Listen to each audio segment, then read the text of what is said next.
मैं प्रदीप बिस्वाल आपका स्वागत करता हूं अपने नए इस एपिसोड में। आज हम बात करेंगे गुरु गोविंद सिंह जी के घोड़े दिलबाग के बारे में, जिसको नीला घोड़ा भी कहा जाता था। यूँ तो इतिहास में बहुत सारे घोड़े हुए हैं और उन्होंने के ऊपर बैठ के योद्धाओं ने बहुत युद्ध लड़े हैं। उसमें से कुछ बहुत ज़्यादा मशहूर हो गए हैं, जिसमें से राणा प्रताप का चेतक, लक्ष्मीबाई का बादल, नेपोलियन का मरिंगो और गुरु गोविंद सिंह जी का दिलबाग, जिसको नीला घोड़ा भी कहा जाता है।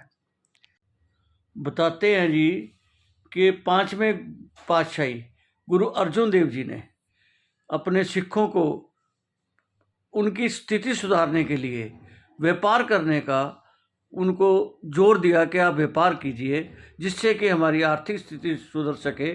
और उस व्यापार के अंदर मुख्य व्यापार घोड़ों का था।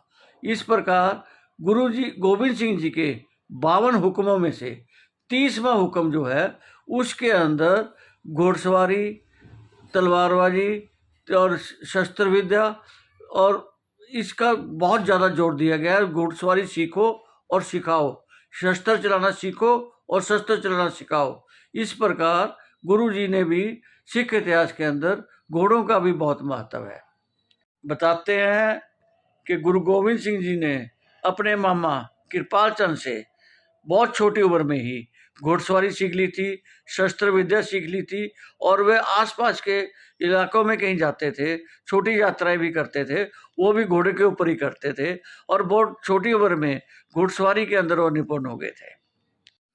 बताते हैं जब गुरुजी बगानी का युद्ध जीतने के बाद आनंदपुर साहब के लिए वापस जा रहे थे, तो रोपड़ के पास कोटला निहंग गांव में चौधरी निहंग खान के भट्ठा, जो चूने का भट्ठा था, वहाँ पे आग लगी हुई थी और चूना बनाया जा रहा था।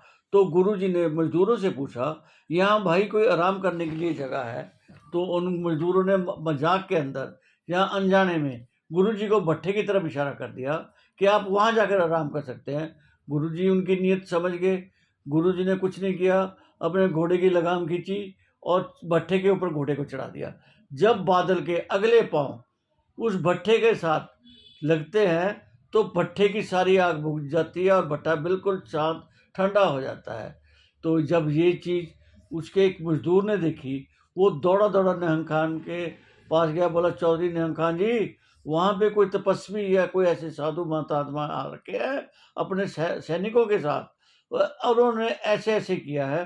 दौड़ा दौड़ा निहंग खान गुरुजी के पास आता है और अपना मस्तक उनके पैरों में रख देता है और मजदूरों की तरफ से क्षमा मांगता है और बोलता है, गुरुजी मुझे माफ़ कर दो और चलो मेरे साथ, मेरे किले में चलो। और गुरुजी को वो अपने किले में ले जाके विश्राम कराता है। वहाँ पे गुरुद्वारा श्री भट्टा साहब बना हुआ है। वो एक गुरुजी की और बादल की और भी बातें बहुत ज़्यादा प्रचलित है, जो किस्सों कहानियों में और गानों में सुनाई जाती हैं। बताते हैं एक बार गुरुजी जब आनंदपुर साहब के लिए जा रहे थे अपनी सेना के साथ, तो रास्ते में बादल एक खेत के पास जाके रुक जाता है। तो गुरुजी अपनी सेना को बोलते हैं, हम उस साइड से घूम के जाएंगे, यानी कि दूर के रास्ते से जाएंगे। और गुरुजी अपनी सारी सेना के साथ उस खेत में नहीं जाकर बड़े लंबे रास्ते से आनंदपुर साहब पहुँचते हैं। जब वहाँ पहुँचते हैं तो एक सिपाही उनसे वैसे ही पूछ लेता है, गुरुजी हम सीधे आ तो रहे थे, इतना शॉर्टकट रास्ता था, इतना अभी तक तो हम कब के पहुँच गए होते, इतना घूम के आने का क्या कारण है, समझ नहीं आया। गुरुजी ने उनको बताया कि मेरे बादल ने तम्बाकू को खेत में घुसने से मना कर दिया। उस दिन से गुरुजी के मन में ये बात पक्की हो गई कि मैं अपने सिखों को तम्बाकू से दूर रखूंगा। उन गुरुजी कहते थे, शराब पीने से तो एक पुश्त खत्म होती है, तम्बाकू खाने से तो कई पुश्तें खत्म हो जाती हैं। इसलिए गुरुजी ने अपने अनुयायियों को, अपने सिखों को नशे से, तम्बाकू से दूर रहने की सलाह दी। बताते हैं जी कि आज भी श्री हुजूर साहब जी के अंदर दिलबाग के वंशज, यानी कि उनके बच्चे आज भी वहाँ पे विराजमान हैं और उनके ऊपर कोई घुड़सवारी नहीं की जाती, कोई उनके ऊपर काठी नहीं लगाई जाती।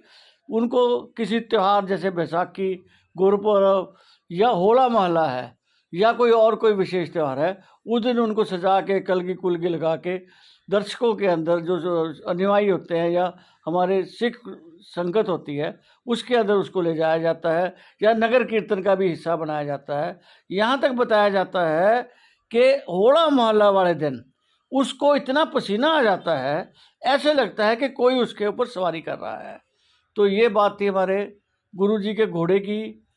शुक्रिया दोस्तों, मेहरबानी। फिर मिलेंगे अगले वीडियो में। धन्यवाद।